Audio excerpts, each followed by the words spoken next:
Com o desembargador Rogério de Oliveira, João Batista Damasceno e Antônio Carlos Esteves. Contando e agradecendo aqui a presença dos alunos da Universidade Estácio de Sá. De Madureira, Aline Batista, também de Madureira, da Janaína Estrela de Sá. Essa não incorporou não, viu? Não, Janaína não incorporou.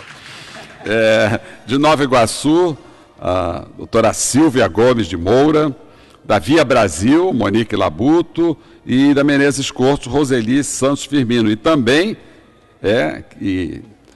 enalteceu muito o nosso programa e ajudou muito o nosso querido Celso Pontes, que participou aqui da mesa como debatedor. Nosso convidado agora da segunda parte é o deputado Chico Alencar. Eu falei que é o melhor parlamentar do Brasil. Não sou eu que estou falando, não. Ele já ganhou durante 5 anos o prêmio de mais assíduo, de mais veemente, de melhor representante do povo do Rio de Janeiro e o melhor parlamentar do Brasil. Prêmios que foram dados e reconhecidos por jornalistas, por grupos de jornalistas que frequentam o Congresso Nacional. Portanto, não é nenhum favor. E nós estamos aqui muito honrados por receber aqui esse parlamentar ímpar em todos os sentidos, um parlamentar puro, um parlamentar que nos orgulha muito e tê-lo aqui no Rio de Janeiro. E nossos convidados são saudados, Chico, através do nosso poeta-mor, que é o desembargador. Você que é poeta também, vai ouvir uma poesia de saudação. Eu sou um leitor de poesias. Já é alguma coisa. Desembargador Antônio Carlos Esteves para saudar. A história que se repete é puro simulacro dos ciclos, séculos, fatos em toda a vida, sem volta, voltar nunca, mais nunca. Sempre cambiar cronológico, incessantes mutações do tempo, move os ponteiros dos relógios, sustos na ilusão do atraso. Custe o que custe a luta vencida, não se cruzam rios 2 vezes, não o mesmo das águas passadas, não o rio da vida vivida. Bom dia. Poxa vida, obrigado. Bom dia, Chico. Esse é o nosso Isso aqui é um presente. Obrigado, Antônio Carlos. Mas olha, desembargador Ciro, só uma observação. O meu colega, professor de História também, deputado estadual Marcelo Freixo, quando vem essa conversa aí dos prêmios, Congresso em Foco, melhor deputado do Brasil, ele fala, de fato o Chico é melhor que o Paulo Maluf, que o Bolsonaro, que o Tiririca. Mas aí ele escolheu né? Mas isso é ciúme, o Freixo está com ciúme. Isso apenas é um ataque de ciúme do Freixo, porque ele também é o melhor deputado aqui da Assembleia Legislativa. Uma inveja salutar, uma inveja salutar. Jocosa e carinhosamente. Mas isso de ser melhor é bobagem. Eu sou esforçado, dedicado, como toda pessoa que exerce função pública, e aqui temos todos na mesa, tem que ser dedicado, esforçado, ético, transparente e voltado para a causa pública e não para os interesses privados. Falar nisso, Chico, como é que está essa situação do Brasil hoje? Fale-nos, você que é testemunha ocular da história, você que está lá no dia a dia. Não, é autor da história. Autor da história, protagonista da história. Como é que está? Que expectativa nós temos para o nosso Brasil, Chico?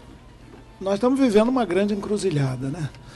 Me parece, e não só eu acho isso, muitas análises falam da gente estar vivendo o fim de um ciclo, que foi aberto pela Nova República, com a superação da ditadura civil-militar, inaugurada pelo golpe de 64. A Nova República despertou esperanças de, mais uma vez, no nosso país, na nossa república, que o Machado de Assis chamava de sereníssima, mas que é complicadíssima, na verdade, pouco republicana. Mais uma vez a gente, lá em 85, depois daquele belíssimo movimento de massas que os mais jovens não viveram, nós aqui da mesa todos sim, das diretas já, que ia haver um florescimento de uma democracia plena, com a Carta Magna de 88, que é de fato a melhor da nossa história republicana. O duro é ela descer do papel para a vida real. Já não é nem mais a de 88, né? Já teve tanta emenda que... mas ela tem muitos artigos ainda para serem regulamentados. Em geral, aqueles que garantem os direitos ao nosso povo, de uma tradição escravocrata, desigual, uma sociedade profundamente desigual, autoritária. Então, parece que esse ciclo da nova república, com o chamado presidencialismo de coalizão, partidos que não têm identidade, aglomerados de interesses muitas vezes escusos, está se esgotando. E a gente vive o seguinte impasse: esse ciclo se esgota, inclusive com a chegada do PT ao poder, há 13 anos e 4 meses atrás, que foi um ápice desse processo de democratização muito importante, o que Lula simbolizou como um operário que chegou à presidência da República, de uma certa maneira complementou o seu antecessor, um sociólogo. Eu fiz um curso uma vez, jovem ainda, com Fernando Henrique, a gente ficava assim, inebriado, um homem muito bem formado, inteligente, da resistência democrática, mas até chamado de príncipe dos sociólogos. Depois, na crítica à sua prática de governo, disseram que ele passou a ser o sociólogo dos príncipes, ou seja, a estrutura injusta do Brasil prosseguiu. E vem Lula, o líder metalúrgico, e as ansiadas reformas de base, clamor que vem desde os anos Jango, também não se realizaram. Claro que tem diferenças, nuances entre a era Lula e PT e a era de Fernando Henrique, mas parece que há uma trava, há um freio de mão puxado para o país se democratizar Chico, plenamente. Você fala dessa questão que já estamos aí com 28 anos, nós temos no Judiciário uma estrutura que nos foi legada e foi repetida na Constituição de 88, deixada pelo pacote de Abril. Né? Quando em abril de 77, o presidente general-presidente Geisel fechou o Congresso e fez uma reforma do Judiciário. E no seu último dia de governo, dia 14 de março de 79, ele editou a Lei Orgânica da Magistratura Nacional. Que vige até hoje. Exatamente. Vem a Constituição e diz que o Supremo encaminhará ao Congresso o Estatuto da Magistratura. Há 28 anos, né, o Supremo ainda não se dispôs, acho que não teve interesse, em encaminhar esse novo Estatuto da Magistratura, compatível com o que seria a ordem democrática. Né, mantendo este país centralizado, né, mantendo um judiciário centralizado, né, não é o país centralizado, mantendo um judiciário centralizado, né, na mão de oligarquias, né, e sem muito critério, como o caso da pipoca. Né, no momento desse, vai o Supremo julgar caso de pipoca. Né? Então, exatamente esse país... Apesar que a emenda de 2004 deu uma mudança. Pois né? E aí vem essa emenda de 2004, que a emenda 45, que atende ao Banco Mundial. No governo Fernando Henrique não se conseguiu fazer a reforma do Judiciário, né? Porque aí o PT e outras forças se opunham e embarreiravam isso, mas com o governo Lula, né, vem a emenda 45 e implementa o que tinha sido recomendado em 96 pelo Banco Mundial, no que chamou de documento técnico número 319 do Banco Mundial. Né? Então o que nós temos aí, esse ápice, que foi a chegada desse operário ao poder. Eu queria que você, que foi militante do PT, que deixou o PT naquele momento ali da reforma da Previdência, que o governo Fernando Henrique também não conseguiu fazer, né, e fundou o PSOL, como é que foi essa chegada, né, desse operário que não quis, né, os partidos não quis se filiar à Internacional Socialista, né, e que tinha uma outra proposta. O que era isso? Era isso mesmo que eles tinham a pretensão de fazer? Não, é claro que não. Às vezes você chega no poder para transformá-lo e ele te condiciona, ele te amarra. Vocês são admiráveis dentro da estrutura do judiciário, que é muito pesada, muito conservadora, muito aristocrática. Mas são se cortes, colocar... né? Cortes de justiça. Pois corte, o nome já indica, né? A gente tem uma herança nobiliárquica de imitação, talvez fruto da colonização. Eu vejo na Câmara todo dia as pessoas as que sofrem as acusações mais pesadas de corrupção, de procedimentos inescrupulosos. O fundamental é chamar de nobre, né? Nobre para cá, nobre para lá. Agora eu vi... Mas no tribunal também.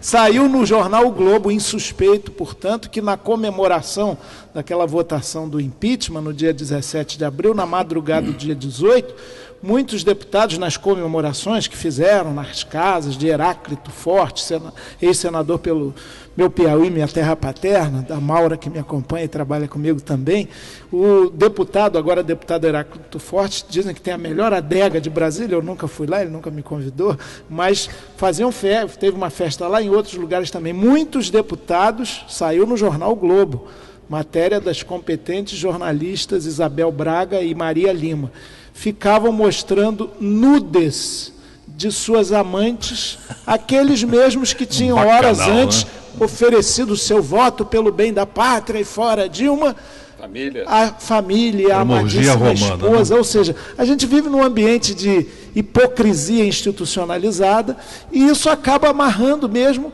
até a vocação mudancista, as promessas de transformação que muitos fazem, ainda mais no nosso sistema eleitoral. Então, eu acho que o que aconteceu com o PT foi que o seu ímpeto mudancista, em nome da governabilidade, tem que compor com todo mundo, senão você não anda, desmobiliza a força social de mudança, e aí, isso aí um ministro de Salvador Allende chegou a dizer, quando você se alia com a direita para ganhar as eleições, quem governa é quem tem experiência de poder, que é a própria direita, são os conservadores. Daí a dificuldade dessas mudanças. Agora, naquelas homenagens que os deputados fizeram, a maioria dos deputados fizeram, a maioria dos deputados fez, a família, a vizinho, ao dono do botequim, à empresa.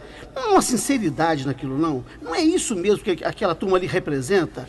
A família, o clã, o poder local, o caciquismo. Né? Eu vi aquilo com uma certa sinceridade. Chico, não é só... É a cara do Brasil. O eleitor tem responsabilidade. Hein? Não são só os parlamentares, não. Nós tivemos aqui... Antes um pouquinho desse espetáculo nepotista da Câmara, aqui no Tribunal de Justiça nós tivemos 2 espetáculos nepotistas. Nós colocamos 2 desembargadores no Tribunal de Justiça. No dia 10 de abril e 18 de abril. No dia 10 e dia 18 de abril, que certamente eram os piores em matéria de credenciamento, de formação, de enriquecimento do tribunal. Dentre os concorrentes. Né? Dentre os concorrentes. E tinha concorrentes lá que tinha muito melhor credenciamento, mas o próprio tribunal, a corte, escolheu os filhos fidalgos, né? Então, é uma república fundada em princípio monárquico, né? Exatamente. Porque você privilegia o filho de alguém. Darcy Ribeiro, na sua obra teórica riquíssima, ele falava muito disso.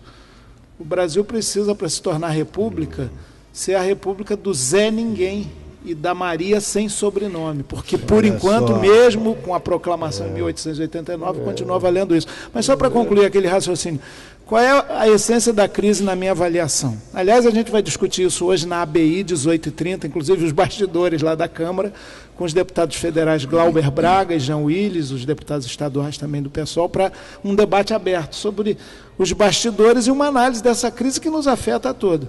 Do ponto de vista político, é isso. Me parece que os anseios de democracia, o que está inscrito na Constituição de 88, depois de tanto tempo, não se viabilizaram. Então, há um esgotamento do sistema político, o presidencialismo de coalizão, que é para albergar interesses dentro do executivo, toma lá da cá, que já está acontecendo, inclusive, nessa montagem, entre aspas, do eventual governo Michel Temer. É impressionante o troca-troca. Eu escrevi um artigo outro dia chamado A República do Quiprocó, que vocês sabem que vem do latim. Quiprocó, que é toma lá da cá, traduzindo em português mais popular. E é isso, é impressionante. Mas esses anseios de democracia não se realizaram. Por outro lado, um outro modelo de reforma política, um outro modelo econômico que garanta a distribuição de renda, soberania nacional, também não se viabilizou ainda. Então a gente fica naquilo que o Antônio Gramsci chamava de interregnum. Ele teve muito tempo para escrever, que ficou anos e anos nos cárceres do Mussolini, lá na Itália, e nos seus cadernos do cárcere ele fala assim, fim de ciclo, interregno e irrupção, quer dizer, movimentos quando a crosta, a camada mais desconhecida da sociedade irrompe, aí as estruturas têm que se modificar. E vejam só que coisa louca, ele diz o seguinte, nesse momento de interregno, aparecem figuras sombrias, obscuras, fantasmagóricas, que têm certo peso. Não sei por que eu lembrei de Eduardo Cunha. Pois é, e eu lembrei do mordomo. Né? Nós vamos fazer um pequeno intervalo e voltamos hoje. O entrevistado de hoje é o deputado federal do PSOL, Chico Alencar.